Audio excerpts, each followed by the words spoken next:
Jeff Bezos es un inventor, un solucionador de problemas imposibles, un constructor de plataformas completas para que otros construyan sobre ellas. Desde niño, construía grúas con su abuelo en un rancho.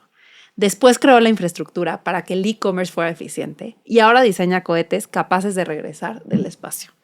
Jeff Bezos ha sido un mago en transformar industrias, cambiar nuestros hábitos y la forma en que vivimos. Pero esa misma capacidad plantea una pregunta incómoda que yo me hago. Un hombre con tanto poder para resolver hasta lo imposible, ¿debería estar haciendo más por el mundo? Y te voy a decir por qué te lo digo. Amazon es criticado por sus condiciones laborales. Sus centros de distribución son acusados de explotación. Y su fortuna crece al ritmo de complejos mecanismos para evitar pagar impuestos. Este episodio no es un homenaje a Jeff Bezos. Tampoco es una denuncia a Jeff Bezos. Simplemente es una exploración del genio que es y la contradicción que es al mismo tiempo. Un hombre que puede hacer lo que quiera y esto es lo que ha decidido hacer. Yo soy Maca Riva. Yo soy Rosa Laura López y los esperamos en Chisme Corporativo. Casi ¡Claro! se me olvida decir que somos Chisme Corporativo, el podcast de negocios en donde simplificamos las historias más relevantes de una forma divertida. Me encanta. Y con profundidad. Exacto, y con profundidad.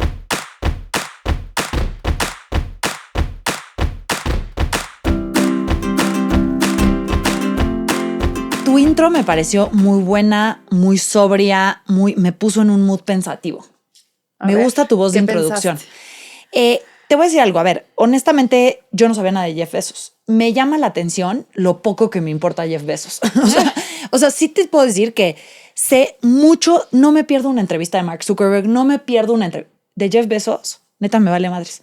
No he leído ni un libro. No entiendo por qué. O sea, no sé nada de Jeff Bezos, güey. Todo lo que pusiste en el research para mí era nuevo. La entrevista que me mandaste de Lex Fridman, que vamos a poner en las notas del episodio de esa entrevista, me abrió los ojos a algo que ni siquiera tenía contemplado. Entonces, creo que... Muy buena esa entrevista. O sea, muy, muy buena la entrevista. No tengo una opinión como tan clara sobre él. Vamos a verla a través del episodio, a ver qué opinión nos vamos formando. Pero ¿por qué sí es sentido, relevante? No. ¿Qué? O sea, ¿estás de acuerdo que es un cuate relevante? No, Jeff Bezos totalmente. O sea, a ver, Jeff Bezos es el segundo hombre más rico del mundo. Vale $203 mil millones. Digo, ya sabes que el mercado ha estado un poco turbulento, inconsistente, o sea, pero bueno, que siempre la gente me pregunta, ¿pero a dónde se va el dinero? ¿Sabes? Sí. Y ese es uno de los conflictos más grandes que tiene Jeff Bezos, que él está obviamente en contra de pagar impuestos sobre el capital no realizado. Claro, ¿no? Pero pues bueno. Ahora, por muchos años fue el hombre más rico del mundo. En 2018, Jeff Bezos superó a Bill Gates y se quedó en primer lugar hasta que Elon Musk lo reemplazó en 2021. Porque Jeff Bezos y Bill Gates como que ahí andaban de repente unas horas Jeff Bezos le gana a Bill Gates, pero luego Bill Gates vuelve a ganar, ¿no? Entonces como que siempre había traído la espinita, ya sabes que esos son hombres de egos grandes. Llama la atención que Jeff Bezos, Elon Musk, o sea, todos tienen una empresa del espacio. Está muy chistoso. Llama mucho la atención. Una rivalidad muy fuerte entre esos dos. Y también por lo mismo. Y al final del día es obvio que regresas a tus necesidades de niño de 5 años y eran niños de 5 años pues, medio tetos que les gustaba el espacio. Cuando ¿sabes? ya lograste todo en la vida, ahora es como mi sueño. Ahora mi sueño sí de niño era esto, ya sabes. Ahora, su riqueza, digo, él tiene inversiones en Google. Invirtió en... Inversionista semilla. ¿Sabías eso? $250,000. Sí. No, Le metió un a Google. visionario. Pero la mayor parte de su riqueza viene de sus empresas. Fundó Amazon, Blue Origin y lo que más me gustó de tu research fue el hilo conductor que encontraste, porque yo no hubiera encontrado el mismo. ¿No? No, para nada. Y me gustó mucho. A ver, con Amazon, Jeff Bezos no creó una tienda online. Lo que creó Jeff Bezos fue una infraestructura logística, tecnológica y de servicio al cliente para que hoy millones de personas y miles de empresas puedan vender, comprar y operar sin tener que construir nada de cero. O sea, básicamente Amazon no es solo una empresa, es como una plataforma que sostiene el comercio moderno. Eso es lo que creó con Amazon. Con Web Services hace lo mismo. El cuate crea una infraestructura que le permite a una startup o a Netflix llevar sus operaciones en la nube. Misma historia. Sin como tener que tener construir servidores o tener servidores propios. Un poco como recortando esta brecha de entrada en todas las situaciones que toca, ¿sabes? Y luego, ¿qué pasa con Blue Origin? Con Blue Origin es lo que busca crear, no estamos ahí, ¿no? Pero busca crear una infraestructura espacial tan sólida, tan accesible y reutilizable que algún día todos podamos usar el espacio como usamos el Internet. Y a costos que hoy parecen imposibles. Me gusta el punto que toca Jeff Bezos en esta entrevista de decir, a ver, yo creo que el espacio va a ser un lugar donde viva la industria pesada. O sea, el espacio nosotros vamos a mandar, la industria literal, la maquila la vamos a mandar al espacio. Y la Tierra se va a convertir en un lugar mágico donde los niños vivan sus sueños y cuidemos el planeta o y el agua. de vacaciones. Y tal. Pero esa visión, o sea, para mí él no está pensando, yo voy a ir a la luna con esta empresa y en la luna voy a vender piedras. No, o sea, el cuate está pensando, ¿cómo logro que toda la Tierra llegue a la luna? Sí. Ahora, vamos a entender un poco cómo llegamos a este mindset, entendiendo la historia de Jeff Bezos y cómo él se describe al mismo, porque también eso está interesante. Exacto. Entonces, échate esa. Porque cuando le preguntan a él cómo se define, él siempre contesta que es un inventor. O sea, él dice, yo soy un inventor. Dice que su superpoder es su capacidad de pensar de forma lateral para ver lo que otros no ven y entonces generar 100 ideas rarísimas, de las cuales 90 o 95 o 98 no sirven para nada, pero con que una sirva, esa cambia todo. Y eso es lo que crea algo gigante. Y lo que es muy interesante y que mi intuición me diría que el fundador de Amazon es como súper metódico, que tiene procesos para todo, incluso para la parte de innovación. Él dice que cuando está de inventor, o sea, cuando se pone la camiseta de inventor, no tiene métodos, no tiene procesos. No usa un caminito que ya conoce. ¿Por qué? Uno, no sabe cuánto tiempo le va a tomar resolver un problema. Dos, no hay nada, o sea, como que a él lo que le gusta de la innovación o de inventar cosas es hacer cosas completamente nuevas desde cero. O sea, lo que él dice es que cuando la innovación o inventar algo nuevo es hacer cambios a algo que ya existe, los métodos y los procesos sí te sirven muy bien, porque, ¿no? Como que te ayudan, te dan estructura. Pero cuando creas algo desde cero, que no existía antes, algo completamente nuevo, es mejor divagar, salirte a caminar y pensar. Me gusta. Y dice que la eficiencia y la invención están en conflicto. Cuando la invención habla de algo completamente nuevo. Estoy de acuerdo con ese statement. Y entonces dice, la verdadera innovación, la que no es simplemente mejorar un 2% algo, es de la que habla.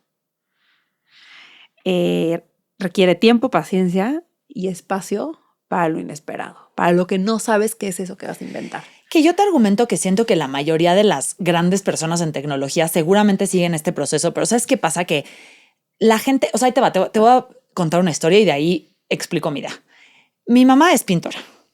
Mi mamá hace un cuadro al chile. O sea, mi mamá llega, el cuadro está en blanco y ella va viendo qué se le va ocurriendo, qué color, qué pone. Ya que lo tiene, le piden, oye, es que vas a exponer este cuadro, tienes que escribir una explicación. Y ella se inventa la explicación como después. Entonces, por ejemplo, dice, pues este cuadro se trata de que hay diferentes personalidades, pero la creación vino de la nada, ¿ok? Mi teoría es que la gente muchas veces se inventa su proceso para que sea vendible en un libro, porque nadie va a comprar el libro de Uri Levin si el libro de Uri Levin no viene en unos pasos clave. O sea, no quieres comprar un libro que venga con una frase que diga como salte a caminar y piensa un chingo. Claro. Y tú como, güey, what the fuck? O sea, quiero un método. Entonces, mi teoría es que estas grandes mentes más bien siguen este proceso. Claro. O sea, es gente que espera tiempo libre para pensar y el proceso es así. Sí, sobre todo estas ideas completamente nuevas, porque de algo que realmente no existía, o sea, que nada. Ni la idea existía. Sí. ¿Cómo puede haber un método o un proceso para encontrar esa idea? No está fácil. No está fácil. A ver, Jeff Bezos nace en Albuquerque, Nuevo México, en 1968. Su mamá tenía 17 años. Qué cañón, ¿no? Con problemas económicos y divorciada del papá biológico de Jeff Bezos, no el que llamamos su papá, Jacqueline, que es la mamá, trabaja como contadora en el Banco de Nuevo México y es una señora, he visto un par de entrevistas que le preguntan a Jeff Bezos sobre ella y es una señora verdaderamente íntegra que hizo todo lo posible para llevar a su hijo a algo que fuera exitoso, ¿sabes? O sea, en la noche, trabajaba en el día y en la noche llevaba a Jeff Bezos de bebé a la universidad. Y Jacqueline finalmente conoce a Miguel Bezos, que es el que Jeff Bezos considera su papá, que era un tipazo, un inmigrante cubano, que llegó a Estados Unidos a los 16 años. Y obviamente, porque entiendo que Jeff Bezos tiene una genialidad como muy espectacular, pero también tiene una ética laboral clara, ¿sabes? Y ética laboral, como siempre decimos, o sea, me refiero como trabajo un chingo. Sí. Porque, oye, estás hablando de una mamá que te lleva a la universidad en la noche y de un papá cubano migrante que viene a Estados Unidos. Sí, o sea, gente de mucho trabajo. De muchísimo trabajo. Y cuando Jeff Bezos tenía 4 años, oficialmente Miguel lo adopta como su propio hijo. Y él lo considera su papá. Sí, exacto. Digo, ya, se murió, pero sí. Sí. Ahora, desde los 4 hasta los 16, Jeff se iba todos los veranos al rancho de sus abuelos, que estaba en Texas, y trabajaba con su abuelo. ¿Qué pasaba? La mamá había sido, o sea, cuando era más chiquito era mamá soltera, o sea, como que los abuelos trataban de ayudarle. Era una chavita que la tenía muy complicada, tenía que trabajar. Entonces, como que los abuelos le hacían el paro y se llevaban a Jeff a pasar el verano con ellos y muchos fines de semana. Cool. Era muy cercano a sus abuelos. Y obviamente a los 4 años, más que ayudar en el trabajo del campo, o sea, del rancho, era una carga, pero como que el abuelo lo cuidaba, le enseñaba y pues ayudaba sobre todo a la mamá. Con los años, Jeff ya empieza a ser más útil en el rancho y arreglaba los molinos de viento, las cercas, las tuberías, vacunaba animales, o sea, como que le aprendía lo que era el trabajo, básicamente. Lo más importante es que su abuelo se vuelve una figura clave en su vida, como ejemplo en temas de trabajo, pero también como a nivel emocional. Era como su seguridad, haz de cuenta. Cuando la abuela muere, Jeff tenía 12 años y entonces ahora ya empieza a ir al rancho ya solo con su abuelo y entonces se vuelven como one on one, como uno mismo, haz de cuenta, como la dupla. Y entonces en el día trabajaban durísimo en el rancho, en trabajo como de campo fuerte, y a la 1 de la tarde paraban su trabajo para ver juntos Days of Our Lives, que era una novela. Ajá. Me mató. Y entonces vemos en Jeff algo de cultura pop como la de Maquita Rivas. Sí, es que la gente inteligente siempre se tiene que distraer con un poquito de telebasura. Como tú. ¿Alguna vez has visto Days of Our Lives? Creo que esa serie, digo, no sé cómo se diga, lleva 45 años o algo así. Sí, o sea, era una telenovela. Sí, pero lleva de que sigue, sí. ¿No? No sé si ahorita siga, pero sí sé que es como parte de la cultura americana. O sea, creo que es un tema así que lleva 45 años esto existiendo. Y Jeff lo que dice que es lo que más recuerda de esos días en el rancho, era la forma en que el abuelo resolvía como estas situaciones cotidianas, porque era muy ingenioso. O sea, lo que él dice es que no contrataba a alguien que le resolviera. O sea, él decía, a ver, ¿qué recursos tengo?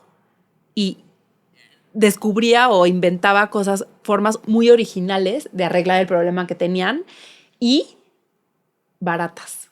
O sea, siempre fijándose en qué le salía más barato y no gastarse una millonada. Fabricaba sus propias herramientas veterinarias, construía agujas con pedazos de alambre que él moldeaba, afilaba y perforaba. O sea, no le hablaba al técnico para que viniera a ayudarle, ya sabes. Oye, cuando leí esto, pensé como si yo después me vuelvo una billonaria en tecnología y me preguntan, güey, en mi casa vivíamos literalmente el opuesto. Claro. O sea, quiero que entiendas que en mi casa, mi papá no sabe hacer nada manual, ¿ok? O sea, se fundió un foco en mi casa y mi papá hay que llamarle un eléctrico. Y en cambio, me casé con Manolo, que en su casa todo era... O sea, Manolo sabe tipo arreglar una lavadora. Es igual que Mitch. Todo lo sabe hacer. Y yo no sé hacer nada. O sea, no, soy una inútil. O sea, no podría decir así de... Todo se basó en que mi papá me enseñó a cambiar un foco. No. Señor Ramón Riva... Usted no sabe hacer nada manual. No. Imagínate que un verano entero se la pasan arreglando un bulldozer Caterpillar así, bla, bla, bla, de 1955. La habían comprado por $5,000 porque la nueva costaba $100,000. O sea, la del año y completamente nueva costaba $100,000. Entonces dicen, no, o sea, pues vamos a ahorrar. Claro. Y entonces la compran por $5,000. Pero obviamente llega y, o sea, pues la tenían que arreglar. Claro. Y además las piezas pesaban tanto que necesitaban una grúa para moverlas. Y en vez de comprar una grúa, construyen la grúa. O sea, como esta historia ejemplifica lo que le aprendió al abuelo. O sea, él dice que el verdadero regalo de haber pasado esos veranos con su abuelo fue como justo aprender como esa persistencia. O sea, la persistencia, o sea, como la perseverancia, el ingenio, como el ser resourceful y la curiosidad, que son valores que él dice que se llevó directo a todos sus emprendimientos, que 100%. Y sí. O sea, 100%. Totalmente. Ahora, a los 5 años, Jeff ve en la tele a Neil Armstrong. Es que también, ¿sabes qué pasa? Lo que decíamos en Bill Gates, ¿no? Me recordó mucho. ¿Sabes qué? Siento que no es solo un tema de que los hombres y el espacio, es cuando eran chicos vieron, o sea, fue un momento muy crítico en la historia del espacio. O sea, 100%. Los 70 fueron un momento muy crítico en la historia. Entonces, algo que a nosotros no nos ha pasado, como algo así, ¿sabes? 100%. Jeff Bezos ve en la tele a Neil Armstrong. Nosotros vimos a la esposa de Jeff Bezos y a Katy Perry. Katy Perry. No sé qué estuvo peor, si venga la alegría o ir al espacio. No sé, neta no sé. O sea, esa mujer, ¿quién le está tomando las decisiones? O sea, ella, yo creo. No creo. No, esto, o sea, no sé. Digo, hace mucho no se hablaba de Katy Perry, ¿están de acuerdo? O sea, y como ahora que ahora todo el mundo está hablando de Katy Perry. Katy Perry estaba mega muerta. El otro día me eché todo un análisis de por qué Katy Perry como que no ha aprendido, porque como que no evolucionó como evolucionó el pop. O sea, ahorita ya tienes a Chappelle Roan, a como otra banda distinta y ella se quedó en el pop de los 2010. Claro. Entonces, pero esto no tiene nada que ver, pero bueno. A los 5 años ve a Neil Armstrong en la tele dar el primer paso en la luna y él dijo, güey, o sea, la luna es mi lugar. O sea, yo creo que, por ejemplo, ahí te va, Elon Musk está obsesionado con Marte. Jeff Bezos con la luna. Los dos en específico tuvieron momentos en la infancia donde algo marcó por qué se querían ir a Marte o por qué se querían ir a la luna, pero la idea es la misma. Como que es una idea de trascendencia muy profunda. Es como, ¿cómo voy a llevar a la humanidad a otro lugar? A otro lugar mejor. O sea, es interesante. Sí, y también creo que Jeff como que dice que hizo esta reflexión de que lo que se creía imposible se logró. Claro. Y entonces él dice, a mí nunca me vuelvas a decir que nada de lo que yo puedo, o sea, que nada es imposible. O sea, yo puedo lograr lo que yo quiera, porque ya el hombre fue a la luna y eso era algo imposible. En la entrevista, Lex Fridman cuenta, o sea, como que da un quote de alguien que estaba haciendo la transmisión y que decía, hoy es un mal día para la gente que cree que las cosas son imposibles. Exacto. ¿no? Entonces, eso está chingón. Es lo que él dice. Ahora, Jeff Bezos ha dicho muchas veces que es fan de Star Trek. Y él dice que jugaba a Star Trek con sus amigos. De hecho, dice que la computadora de la nave Enterprise fue una inspiración directa para el desarrollo de Alexa. Eso? Está muy cañón estos billonarios como cumpliendo sus sueños de niños y cambiándonos la vida, manipulando nuestra existencia. No, qué duro.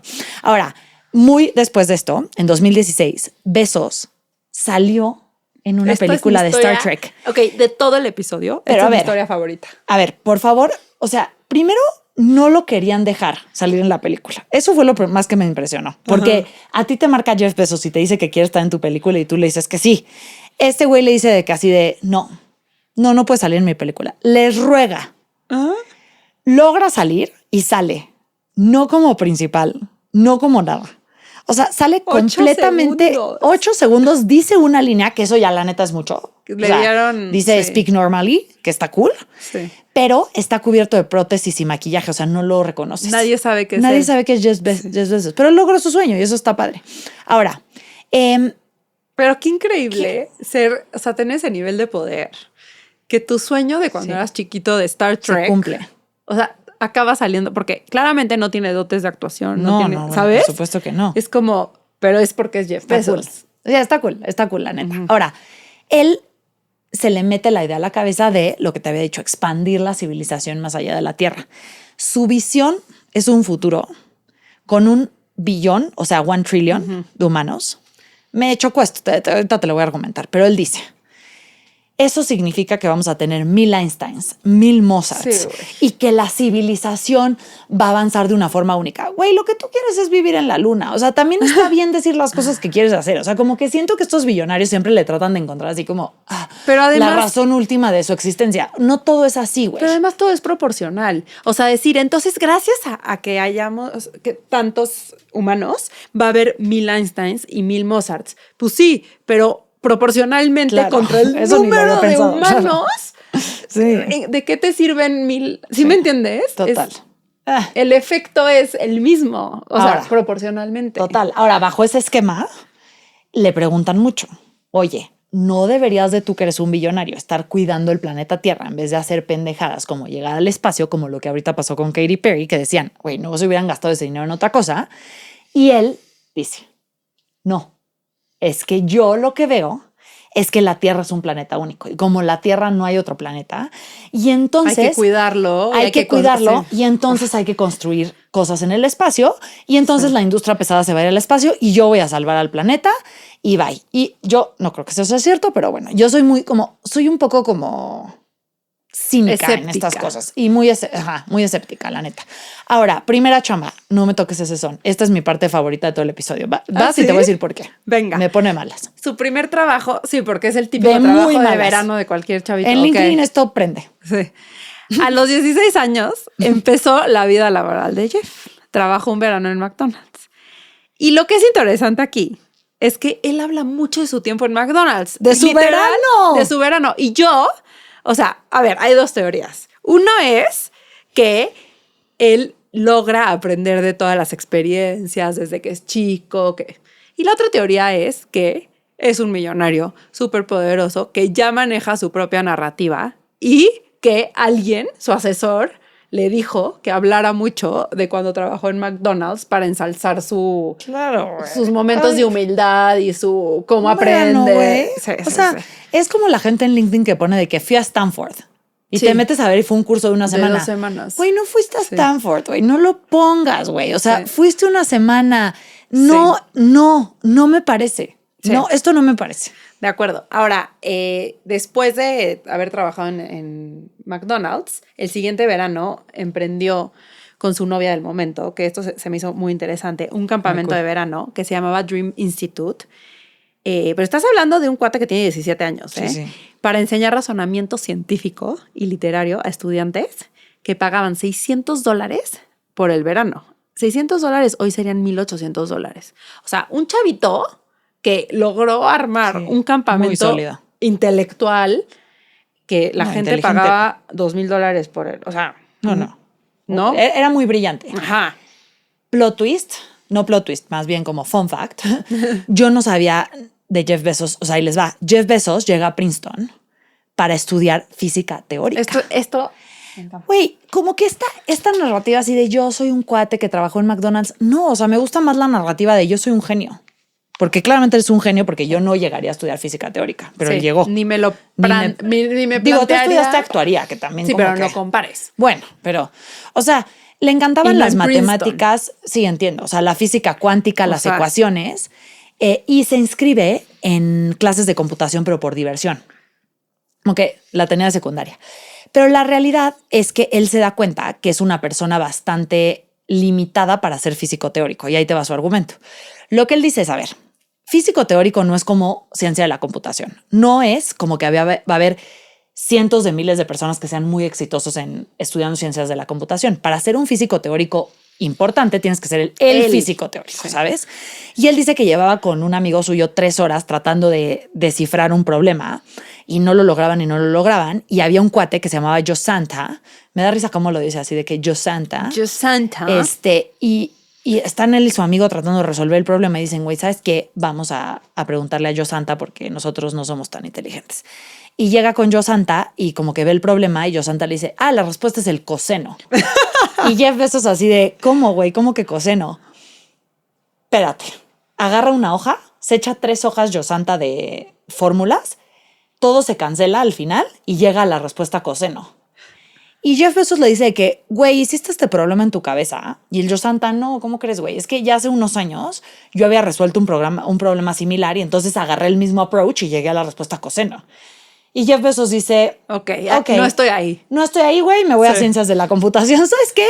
No estoy ahí, güey. Y pues qué cool, ¿no? Porque ahora se volvió un billonario gracias a las ciencias de la computación. Sí.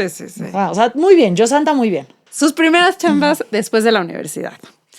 Sale de la universidad y ¿qué crees? ¿Quién crees que le hizo oferta? Intel. Y yo, o sea, literal me pregunto que si se hubiera ido a Intel, sería otro semiconductor guy así. Porque la humanidad es aburridísima. O hubiera hecho un TSMC o qué hubiera sido. En vez de hacer un Amazon, ¿qué hubiera hecho? Cañón. ¿No? Porque justo eran los 80s. O sea, justo era cuando la generación de todos nuestros amigos de los semiconductores se juntaron. Pero decide empezar en Fytel, que era una startup fintech de telecomunicaciones, y él lideraba el área de desarrollo y servicio al cliente. Después entra de lleno a la industria de la banca porque empieza a trabajar como product manager para el Bankers Trust. Y ahí estuvo entre 1988 y 1990. Y desde 1990 hasta 1994 trabaja para un hedge fund en Nueva York que se llama D. Shaw & Co. Y este es clave porque ahí conoce a Mackenzie Scott, que fue su primera esposa. Que la queremos mucho, a la Mackenzie. Que la adoramos. Sí, ya después van a ver por qué. Y ella trabajaba en un rol administrativo ahí. Jeff se convierte en vicepresidente del fondo cuando tenía 30 años. ¿Estás de acuerdo que la historia de Jeff Bezos como la construcción de personaje es muy única? O sea, porque es un cuate muy técnico, física teórica. Teórica, sí. Luego se va, o sea, como casi se va a tecnología en semiconductores, pero como que no ahí. Ajá. Y luego se va al fondo y se vuelve vicepresidente del fondo. Entonces, como que si yo hubiera visto esta aplicación para algo de una maestría o tal, hubiera dicho, este es el cuate ideal. Sí. O sea, es un cuate muy completo. Vamos a ver las empresas, pero bajo esta mirada de plataformas para industrias completas, ¿no? Primero, funda Amazon. Él lee que la web estaba creciendo una tasa del 2,300% anual y dice, tengo que hacer algo acá. O sea, vamos a hacer un paréntesis rápido, pero ¿estás de acuerdo que también nuestros amigos de los semiconductores vieron esta estadística, pero su punto fue como que necesito hacer algo en el hardware, no en la web? Claro. O sea, eso es lo que me llama la atención. Es un approach bien distinto, pero se fijan en algo que está creciendo y es interesante ese espectáculo. Ahora, deja todo. O sea, tener una buena chamba en Nueva York, una vida cómoda, se lanza a lo incierto, le dice a sus primeros inversionistas que había un 30% de probabilidad de éxito. Y no pero de ser un unicornio. El éxito. O sea, de devolverle su dinero, de que 30% chance de que les devuelvo su dinero. Y los inversionistas de jalo, padrísimo, va. Imagínate ese pitch y que te digan que sí. Sí, está cañón. No, pues algo... No, eras un perfil... No, estaba muy interesante su perfil. Sí. O sea, si este cuate, te digo, con todos los puntos que hemos visto, llega y te da una idea, dices, tiene gran probabilidad de éxito. Ahora, él decía, a ver, yo sabía que las probabilidades están en mi contra, pero la neta yo estaba convencido de que iba a funcionar. O sea, yo sabía que las cosas no parecían como que iban a funcionar, pero yo estaba convencido, chance hasta de mí mismo. Sabía que no me iba a arrepentir y que si no lo intentaba, pues sí me iba a perseguir toda la vida.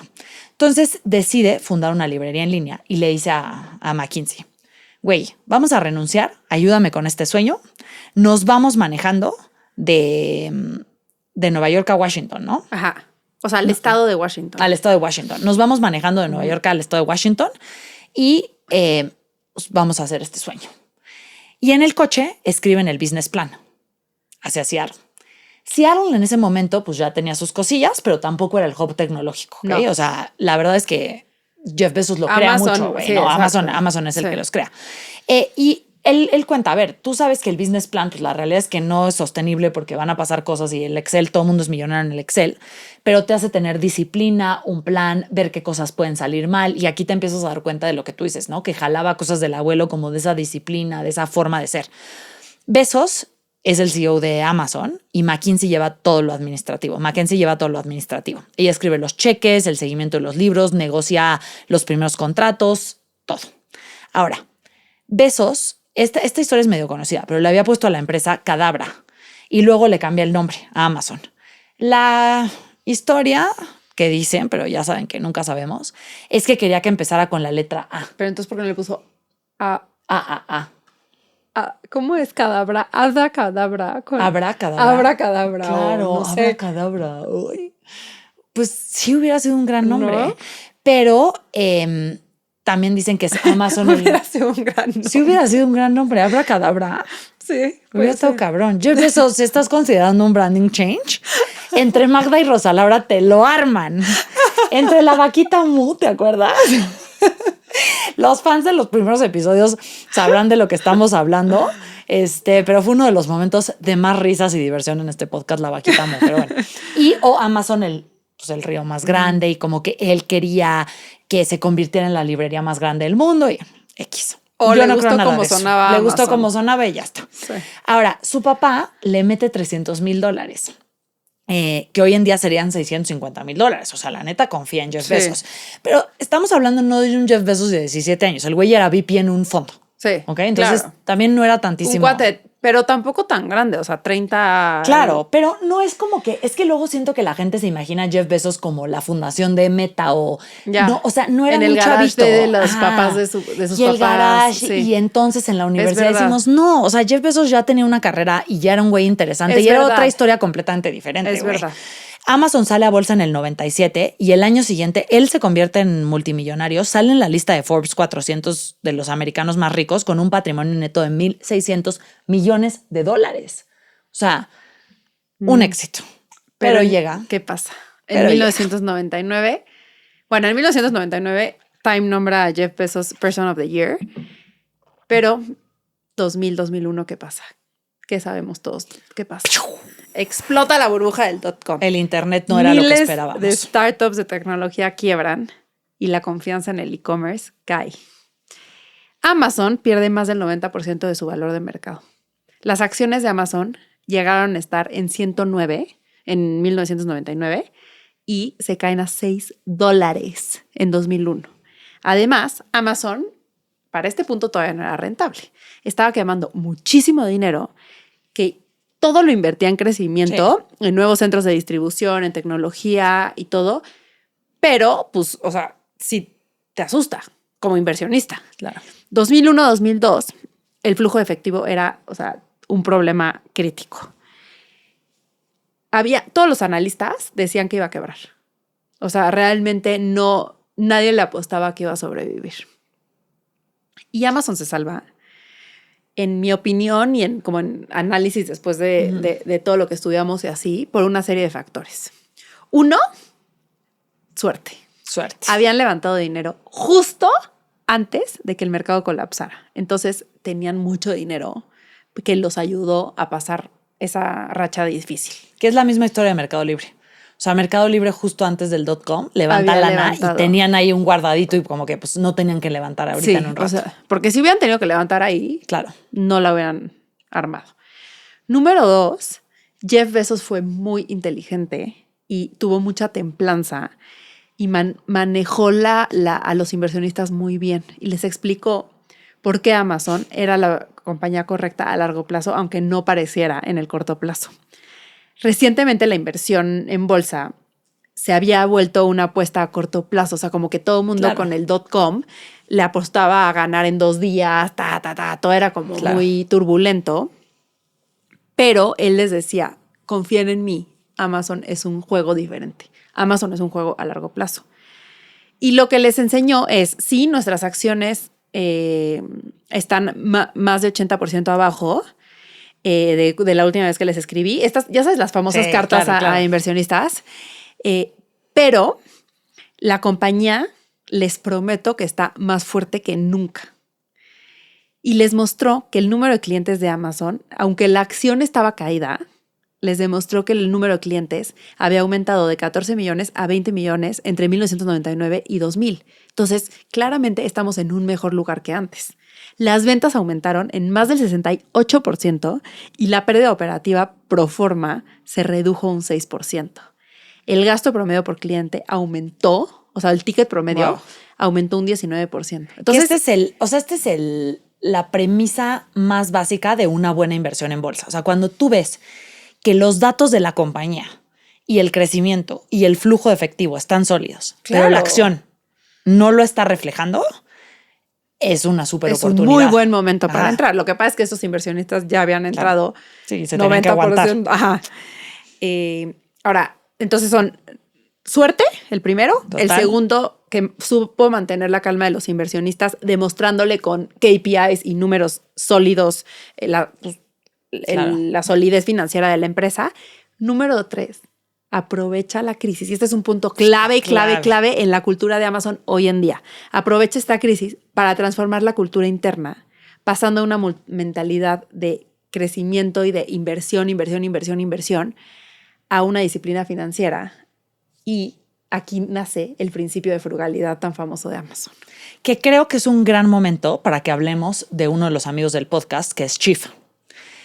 Me sorprendí. Creo que es un gran momento. No sabía que lo ibas a sacar aquí. Ajá. Creo que, ¿sabes qué? No lo quería sacar aquí, pero creo que es un gran momento porque estamos justo hablando de un tema de, a ver, cómo Jeff Bezos cambia una cultura para hacerla como más efectiva en términos de utilizar los recursos, ¿no? O sea, básicamente, exacto, lo que dijo Jeff Bezos en este momento es como tenemos que ser inteligentes en utilizar los recursos. Entonces, primero quiero que cuentes la historia de cómo buscamos a Chief para que fuera uno de los amigos del podcast. Sí, o sea, a ver, Chief no nos buscó porque quería ser nuestro amigo. Nosotros los buscamos a ellos y ahí les va la historia. Históricamente yo conocí a Chief porque yo fui su clienta. En Agua y Tierra, cuando tenía mi marca de comida saludable, fui de sus primeras clientas. Porque el fundador de Chief había trabajado en Uber al mismo tiempo que yo había trabajado en Uber. Entonces como que de alguna forma... O sea, como que se conocían. Y fui de sus primeras clientas y ya hace unos ayeres. Y recientemente vi una publicidad espectacular que sacaron que decía, viejo el pan, no, vieja tú que bailas aplaudiendo. Y ahí dije, ¿y tú? Yo bailo aplaudiendo. Y tú también. No, yo también le hago así.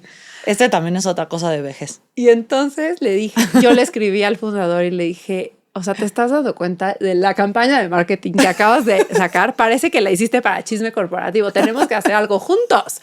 Y entonces de ahí surge la idea. Ahora explícanos tú que les voy a explicar qué significa viejo el pan. Claro. O sea, ¿por qué harían una campaña que dice viejo el pan? ¿No? Que además, contexto, Rosa Laura es la que se encarga de buscar a estos amigos del podcast y siempre tiene muy buenas ideas. Entonces me dijo de que me mandó una foto del anuncio y dijo de que los voy a buscar. Esto está increíble, pero ahí les va. Chief es la primera aplicación en México para salvar los excedentes de comida en buen estado de restaurantes, supermercados y tiendas de alimentos por una fracción de su precio original para evitar que se desperdicien. Ahí te va cómo funciona, ¿ok? O sea, es comida que no se vendió o que descartaron porque no es bonita, pero es perfectamente seguro consumirla. Y la app es gratis, tú bajas la app, ves que hay cerca de ti, ves que, no sé, por ejemplo, un negocio, un restaurante, tiene unos croissants salados, así te dice, y un pastel. Y te dice, y el costo original es de 799 pesos y el costo a través de Chief es por rescatarlo es de 350 pesos. Y tú dices, perfecto, reservo. Y entonces reservas es medio un paquete sorpresa, ¿ok? O sea, no sabes exactamente, no estás comprando de que tarta de frambuesa, no.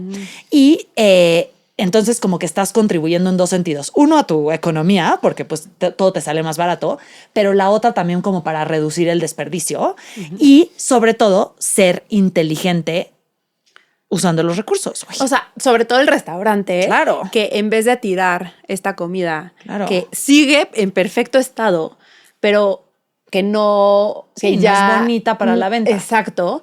Le saca por lo menos el costo o a lo mejor algo arribita del costo. Y es de esas aplicaciones que hemos visto en el podcast que si los dos lados, hace sentido los dos lados y ahí les va a qué me refiero, hace sentido con el que vende el producto, porque el restaurante o la tienda de alimentos o el supermercado gana algo, ¿no? O sea, está dejando de desperdiciar, pero el cliente también gana algo. Entonces, los dos lados están ganando y por eso yo creo que van a ser muy exitosos. Sí. Ahora, ahí les va. Rescatamos nosotros algo. A ver, échanoslo para mí. Quiero ver, porque, o sea, a mí me gustó que fuera sorpresa. No es sorpresa al 100, o sea, no es de que dices, quiero un croissant y le picas y te sale un pastel, no, pero te sale pastel. Tarta. Ajá. Y tarta. a nosotros nos salió tarta. Vamos a ver qué es. A ver, señor, a ver. Ay, a ver, no lo vayamos a tirar. A ver, chan. A ver, vamos a abrir. Tarta, este es tarta. Yo creo que es de aquí.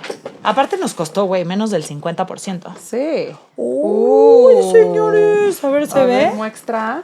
No se nos vaya a caer, güey, y lo tengan que rescatar de chisme corporativo ahora. Chistín. Oigan, ven, qué cool, ¿no? Qué gran rescate, me encanta.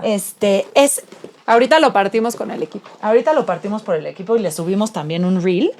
Pero la verdad es que además en la Ciudad de México, que hay tantos supermercados, tiendas de comida, restaurantes, tienes muchísimas opciones. Sí. Entonces, les vamos a dejar un código QR en el episodio para que le den clic y descarguen la aplicación. Y seguimos con nuestro episodio después de que eliminemos esto de la mesa.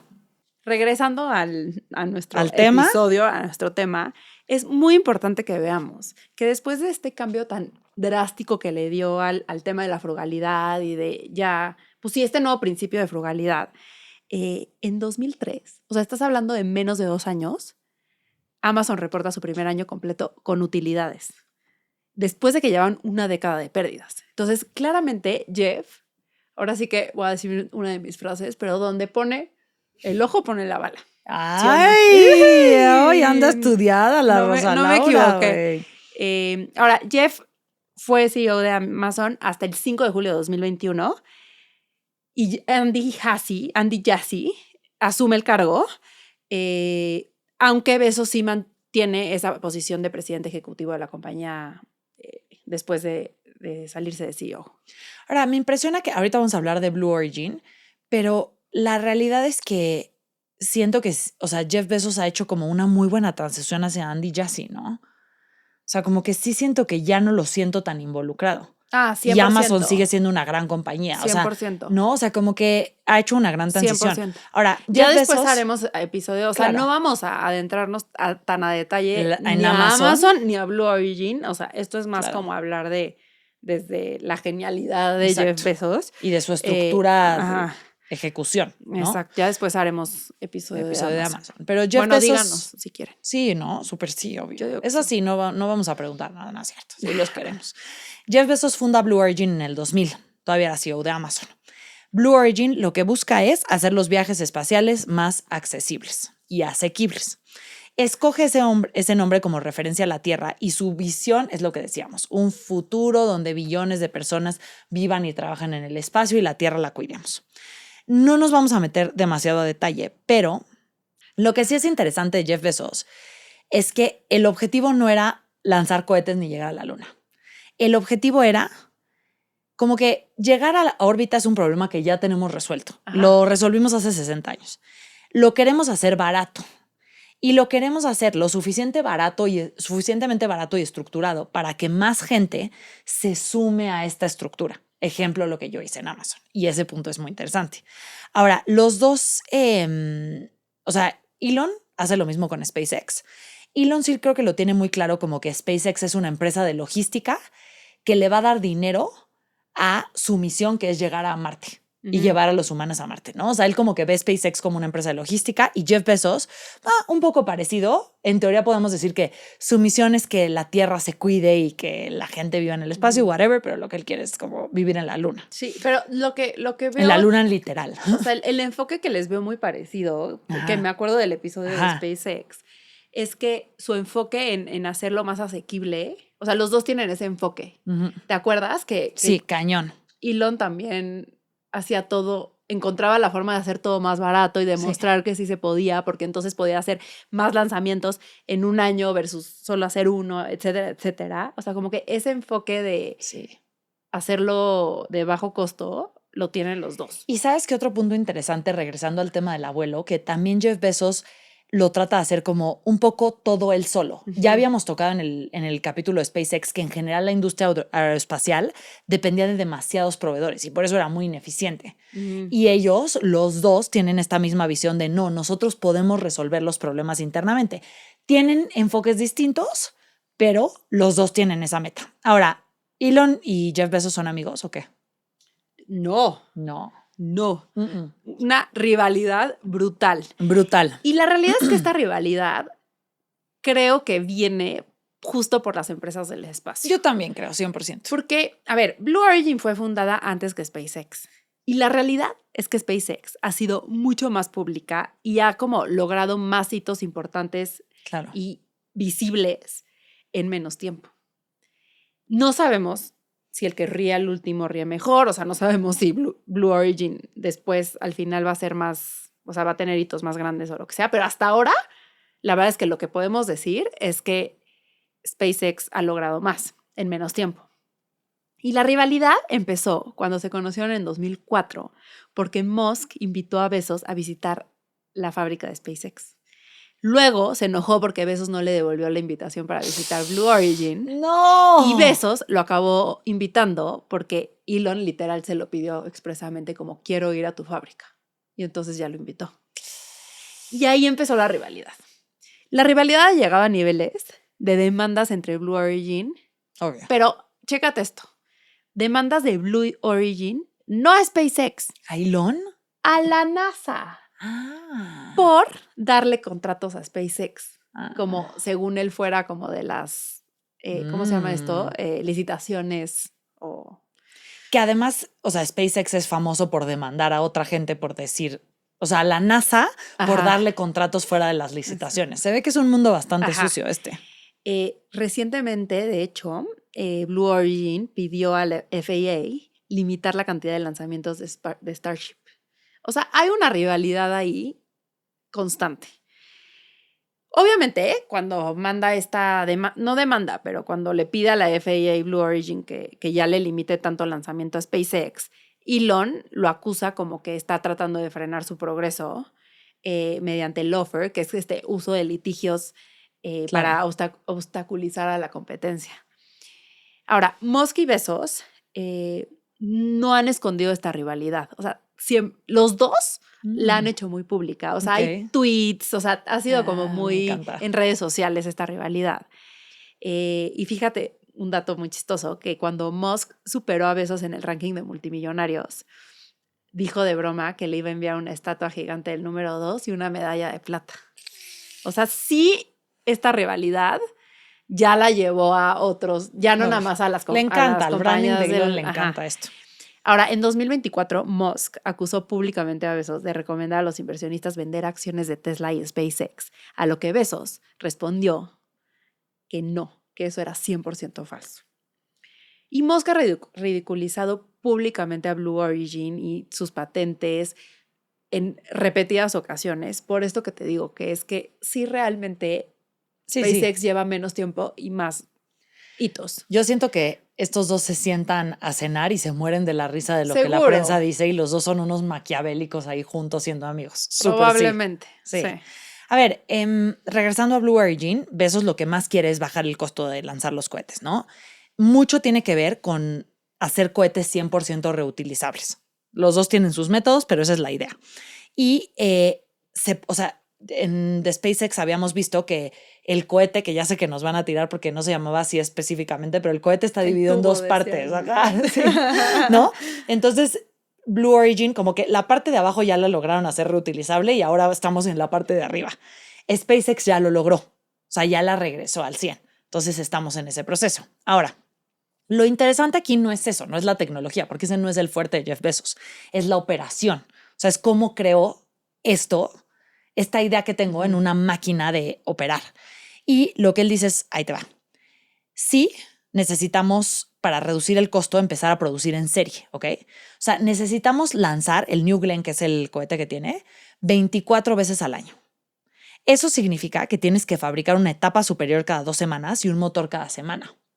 Y eso significa que tengas una fábrica que no solo tenga patentes chingonas, sino que opere con ritmo y precisión, cosa que Amazon es famosa por. Ritmo y precisión es lo que nos trajeron el delivery de 24 horas. Totalmente. Antes de eso no existía. Y ya vamos a ver qué otras cosas. Ahorita vamos a ver a la parte shady, pero es eso, yo quiero convertir a Blue Origin en la infraestructura para que en el futuro estas startups y estas empresas increíbles se cuelguen de esta infraestructura y sobre esto construyamos un nuevo mundo que es el mundo del espacio. Ahora, Jeff Bezos es súper conocido por justo como querer bajar el costo de estos cohetes. Pero lo que realmente es como su sueño dorado es el tema de la luna. Y lo que quieren no es nada más colaborar con la NASA, sino quiere realmente construir infraestructura permanente en la luna, o sea, infraestructura que se pueda quedar allá. No solamente como ir a hacer cosas y regresar el cohete a la Tierra. O sea, lo que él quiere lograr es literalmente llevarnos a la llevarnos luna. A la luna. Vivir en la luna. Que gente pueda vivir allá y que industrias se puedan como hacer. Ajá. Y la joya de la corona para esto es el Mark II, que es un módulo que es reutilizable completamente y que desarrolló en alianza con la NASA dentro del programa Artemis. Y a diferencia de los Apolo, que lo que hacían es que dejaban una parte del módulo en la luna, el Mark II está diseñado para ir a la luna, regresar completo, volver a usarse una y otra vez, lo cual baja los costos y allana el camino para esta misión última que tiene, que es volver a la luna, pero para quedarnos. Pero el reto más grande es el tema del hidrógeno, porque es un excelente combustible por su rendimiento, pero se evapora. Entonces Blue Origin, chécate esto, está desarrollando refrigeradores solares criogénicos capaces de mantenerlo líquido para que no se evapore. Y si lo logran, van a cambiar las reglas del juego, no solo para ir a la luna, sino también para Marte. Entonces aquí es donde yo te digo, ¿te acuerdas que te había dicho? No sabemos si al que ría el último ríe mejor. No, si le quitan el sueño de Elon Musk, de Marte a Elon Musk, esto no va a estar Si logran esto, le va a ganar a Elon Musk. Fuck. Ajá. Y es que además ya construyeron un prototipo funcional de celdas solares que usa regolito lunar. Y regolito lunar es este polvo gris que cubre la superficie de la luna. Entonces, o sea, ya funciona, pero la verdad es que con 7% de eficiencia versus 20% en la Tierra. Pero lo que esto significa es que entonces podrías llevar una como fábrica de paneles solares. Que convirtiera polvo en energía. Use el polvo y entonces no tienes momentos de en la noche no está produciendo energía. O sea, literalmente tienes a un sistema produciendo energía 24 horas. No, o las horas que dure el día de la luna, ¿no? No sé. No tengo ni idea. Ajá. O sea, pero entonces esto sí, o sea, sí logra esto. Esta interacción me recordó, hace poco Rosalora me escribe algo así de, oye, esta palabra se escribe así, le digo, no sé, fui a la misma primaria que tú, o sea, neta casi no sé nada, o sea, no entiendo qué hicimos 12 años, ¿sabes? Que era como, no me acuerdo. Pero sí, o sea. A ver, es un mago, o sea, un poco como bajando hasta dónde vamos en el episodio, es que es un mago no solo de la ideación, sino de volver esa idea como un sistema operativo que funcione. Exacto, como una máquina. Unas plataformas sobre las cuales ya se construye el mundo. Se construyen cosas después a raíz de eso. Qué belleza. Ajá. Qué belleza hasta que no. Porque también Jeff Bezos tiene un lado oscuro. Y hay muchas cosas que, a ver, o sea, no es difícil tener los hard facts, ¿no? Porque a diferencia de Meta, Amazon casi no tiene salidas de información. No hay mucha información sobre esto, pero sí podemos hacer la pregunta de, a ver, tienes este nivel de poder, tienes este nivel de inteligencia, tienes este nivel de expertise. No deberías de estar haciendo cosas que... Algo más, güey, que ayudar a la gente en otras cosas, ¿no? Porque además Jeff Bezos es famoso porque no da un peso a la filantropía. Ajá. Es muy codo. Entonces, hay varias como... Un poco como hay varios, ¿qué podríamos decir? Como escándalos sobre la parte oscura de Jeff Bezos. Sí, como categorías. Categorías. ¿No? Como cubetitas. Exacto. En donde caen cada una de estas partes. Cae algo shady. Primero, equipo de trabajo, échate. A ver, equipo de trabajo, y esto me consta porque mi esposo trabajó en Amazon. Mi hermano trabajó en Amazon. Pero luego dice que ya no hable de él porque que gente le marca después de los podcasts y dice de que, oye, ¿que no te gustaba vivir en Seattle? Y entonces mi hermano se pone a ver los podcasts. Entonces yo no tengo un hermano, soy hija única. No, pero a ver, sabemos que son culturas tóxicas. Toxiquísimas, güey. O sea, no por tu hermano, por mi esposo. ¿Qué hermano? Sí, no por un hermano que hubieras podido tener. O sea, ¿qué hermano, güey? Ahora, dicen que Jeff Bezos se ponía furioso cuando un empleado no cumplía con sus expectativas. O sea, que literalmente insultaba a cualquier empleado que se le cruzara en el camino y que no hubiera entregado los resultados que él esperaba. De hecho, un grupo de ex empleados Amazon, o sea, de los primeritos que trabajaban en su equipo, hicieron una lista de las cosas más duras que Jeff Bezos había dicho en su presencia. O sea, no necesariamente a ellos, pero que habían como presenciado. Wow. Y el primero era, o sea, fueron miles, claro. pero algunos son, ¿por qué me estás haciendo perder el tiempo? Lo siento, me tomé mis pastillas de estupidez hoy. Literal. Uy, eso es muy pasiva-agresiva, güey. Y que le decía incompetente a la gente que no entregaba los resultados que él esperaba. Y algo todavía más grave es que dicen que no se conforma con él ser grosero con su equipo, sino que como que crea una plataforma para que todos sean groseros con todos y como un ambiente de mucha competitividad, ya sabes. Así como es experto en crear plataformas para que todos construyan sobre ella.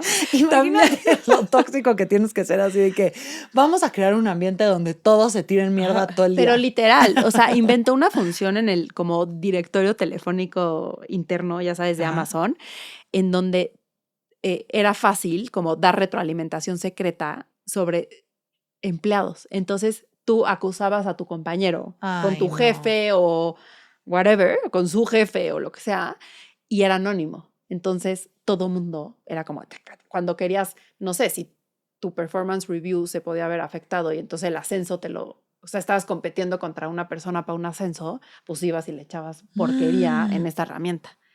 Y el sistema se llama Anytime Feedback y literalmente pues es un facilitador para que traicionen a sus compañeros. Ajá. ¡Qué horror, güey! Sí, en un artículo de Business Insider cuentan la historia de un ex ingeniero de Amazon que se llama Steve Yig, que decía que Bezos hacía que los control freaks comunes parecieran hippies drogados. O sea, como diciendo, o sea, lo que tú ubicas como un control freak, o sea, si no conoces a Jeff Bezos, o sea, tú no estás entendiendo el nivel al que un ser humano puede llegar. Ajá. Y la realidad es que Bezos tiene cero remordimiento de todas estas cosas y es conocido por decirle a sus empleados que deberían, o sea, o que era conocido en esa época donde él trabajaba en Amazon, que le decía a los empleados que ellos le deberían de pagar a él por permitirles trabajar en Amazon y no al revés, por todo lo que estaban aprendiendo y la experiencia que estaban teniendo. Parece Eugenio Derbez. Sí, exacto. Oye, te voy a contar la historia de un amigo que trabaja en Amazon, en la parte comercial. No es su hermano, no es mi hermano, es un cuate. Trabajaba en Seattle en la parte comercial. Y en eso se cambia de chamba a trabajar como algo que nunca entendí bien, pero dale que era como los sistemas que usaban adentro de Amazon. Era como algo así. El punto es que es su primer día del trabajo, güey. Abre el mail y el mail decía así de, oye, Juanito Pérez, quería ver cómo ibas con el proyecto B3324, si ya teníamos timeline de lanzamiento. Y me lo manda este amigo y me dice, güey, lo mismo que tú entendiste del mail, lo entendí yo. O sea, nadie me dio contexto, nadie me dijo que era el proyecto B3233, no tengo ni idea, nadie sabe porque ya estuve preguntando alrededor, pero tampoco está tan bien visto como estar preguntando, o sea, como que deberías de estar resolviendo. Es que la cultura es muy de que self-sufficient. Ajá. Entonces como de, hay un wiki. O sea, no me preguntes. Sí. Y te mandan el link al wiki y entonces tú lee y aprende. Ajá. Eso es muy de cultura de Amazon. Y obviamente digo, pues renunció mi amigo. Después de ese día dijo, este no es mi lugar. O sea, duró un chorro, pero está cañón. O sea, sí, muy tóxico. Ahora, la segunda es las condiciones en las bodegas de Amazon. Está, o sea, esto a ver, yo se ha tengo discutido otra historia mucho. De Amazon. Cuéntamela, please. O sea, vale la pena, güey. Sí. Que él, o sea, tenía un jefe que mandaba mails. O sea, cuando alguien del equipo la regaba en algo, sí, es cierto. Mandaba mails y decía, para que todos aprendan de esto. Ajá. Y entonces contaba, Chuchito hizo esto, estuvo mal por esto. Entonces lo evidenciaba y decía, learning opportunity, learning opportunity. Learning opportunity mis huevos. Ajá. Sí. No, gente. O por lo menos dilo sin nombre. O sea, alguien del equipo la regó en esto y es la misma learning opportunity. Sí, no tienes que exponer a la gente así. No, eso no está padre. Sí. No. Ahora, esto se ha discutido mucho el tema de las condiciones en las bodegas de Amazon, porque todo, y lo hemos dicho en las plataformas de envío, en todo. O sea, cuando tú como consumidor recibes algo que parece demasiado bueno para ser verdad, probablemente hay un sistema entero que está siendo muy tóxico. O sea, el delivery de 24 horas. O sea, en 2016, un periodista, James Bloodworth, se hizo pasar por trabajador de Amazon en un centro de distribución. Dice que el ambiente era tan opresivo tan opresivo en el sentido de tenemos que hacerlo a tiempo, hacerlo rápido, en este minuto, no puedes estar perdiendo el tiempo, que había empleados que hacían pipí en botellas para no perder el tiempo y cumplir con los objetivos de productividad. Dijo que parecía una prisión moderna con controles de seguridad tipo aeropuerto, vigilancia constante, un sistema de puntos que castigaba cualquier incumplimiento, o sea, una verdadera locura. En 2018 hubo un movimiento de empleados de Amazon que decían que los trataban como robots y se llamaba Treated Like a Robot by Amazon. We are humans, we are not robots. Y un empleado anónimo escribió los Amazon Diaries en The Guardian y decía que los trataban como si fueran desechables. Y tanto así que Jeff Bezos le urge sustituir a sus empleados por robots. A ver, según Newsweek, se registraron al menos 189 intentos de suicidio o episodios graves de salud mental en instalaciones de Amazon. Entre 2013 y 2018. No manches, en 5 años. O sea, es una locura. Es más, o sea, 189. Hay que ver versus el estándar, no sé si podamos encontrar ese número. O sea, ¿qué porcentaje versus el número de empleados que hay? Claro. Versus como la métrica estándar. Estaría muy bueno que encontráramos ese dato. Ajá. Pero se me hace una locura 189 intentos de suicidio. O sea, y sí es una realidad que cada vez Amazon está tratando de sustituir todo por robots, porque pues no se puede esta efectividad. O sea, tienes un intento de suicidio a la semana. Sí, es un buen. Güey, tienes que hacer algo al respecto. Pero ¿de cuántos empleados? Es que no, va a estar difícil porque de 2013 a 2018, 5 años van creciendo. Pero está muy grave, güey. Si a mí como CEO me llega esa estadística, pues haces algo. Sí, y a Jeffcito no le importa mucho. Ahora, la tercer cubeta de los escándalos de nuestro Mr. Bezos es sus estrategias fiscales. Que a esto lo titulo como estrategias fiscales muy inteligentes. Yo lo titulo el sistema capitalista en la peor expresión del sistema capitalista, fucking tax the rich, güey. Sí, literal. No soporto esta sección, güey. Sí. Me pone de muy malas. La verdad es que Bezos es famoso por esto. O sea, siempre ha mostrado una tendencia por tener estrategias fiscales muy inteligentes. Y te voy a decir primero las de Jeff y luego tú nos dices las de Amazon. Ajá. Porque o sea, es increíble que en todo lo que toca Jeff hay estrategias fiscales inteligentes, ¿no? Y fíjate que recientemente se mudó a Florida, Me acuerdo. En 2024, y desde que se mudó ha vendido acciones de Amazon por un valor más o menos de $13,600 millones. Si se hubiera quedado en Washington State, hubiera pagado cientos de millones más por impuestos y entonces justo dio la casualidad que se muda a Florida y entonces vende sus acciones. Y él oficialmente dijo que se mudaba por motivos familiares y para estar cerca de Blue Origin, pero la verdad es que los expertos financieros dicen es evidente que fue una jugada fiscal. Sí. Estaba listo para tener liquidez, sí. Uh-huh. Y desde que fundó Amazon tenía sus estrategias. O sea, Bezos admitió que él decidió fundar Amazon en el estado de Washington en lugar de California, justo para, o sea, que realmente si lo piensas, donde tenía más sentido era en California, claro, porque ahí estaban todas las startups, o sea, era el hub de tech, y que lo hizo para evitar esos impuestos sobre ventas de California.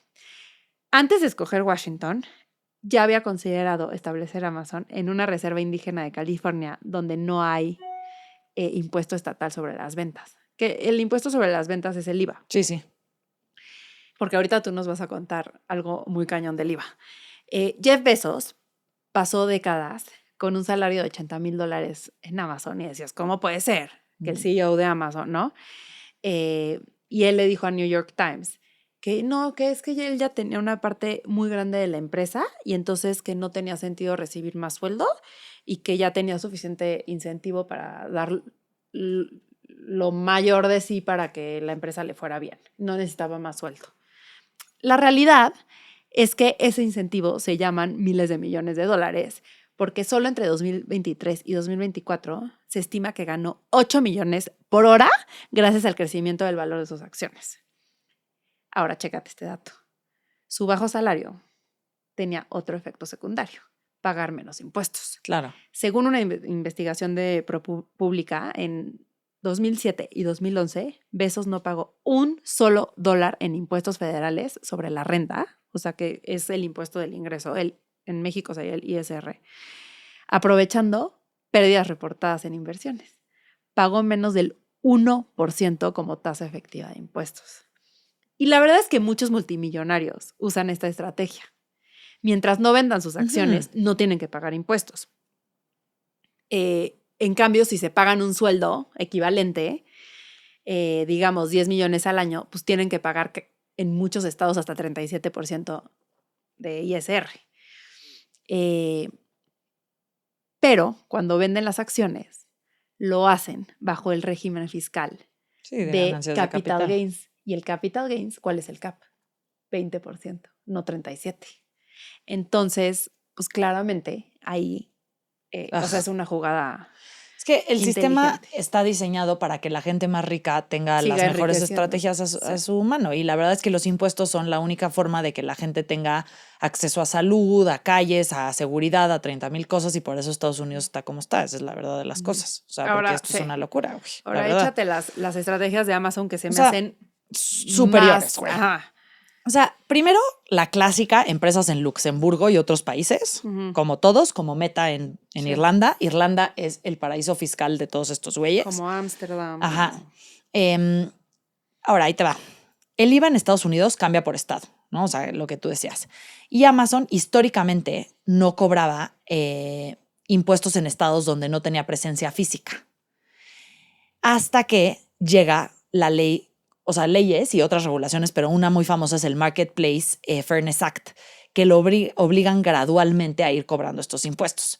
Entonces, básicamente, él está en Washington State, tú le compras en California y ahí no pagas ese impuesto, porque yo no estoy ahí físicamente.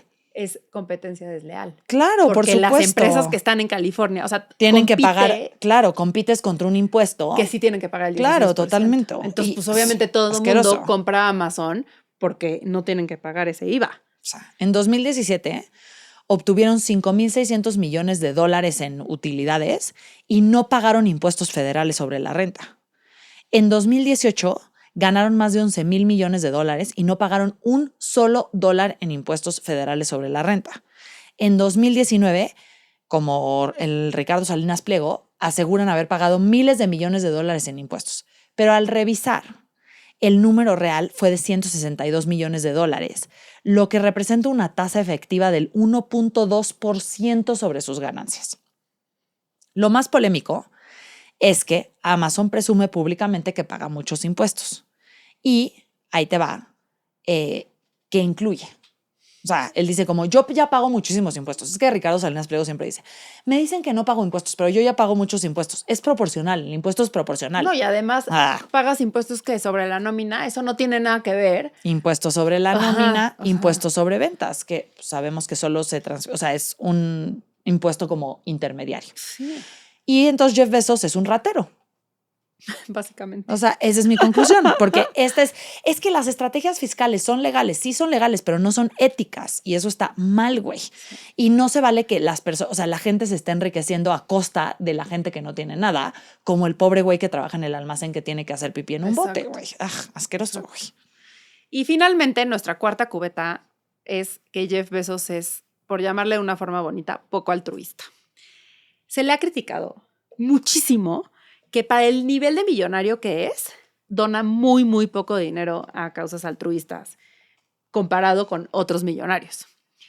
Jeff Bezos es hoy el segundo hombre más rico del mundo, pero ha sido históricamente ha sido uno de los multimillonarios que menos han donado dinero en el planeta. Usualmente vemos a un Warren Buffett, a un Bill Gates, que han donado más del 50% de su riqueza. Y se siguen haciendo ricos, pero ¿sabes? Como que, o sea, los niveles que donan no tienen nada que ver. Es más, firman el Giving Pledge. O sea, normalmente en ese nivel de riqueza esa es la cultura. Claro. Y Bezos durante años evitó compromisos públicos de este tipo. O sea, cuando le preguntaban en entrevistas y así, evadía la pregunta, así, muy cañón. Y en respuesta a las críticas, ya empezó como a donar un poquito más.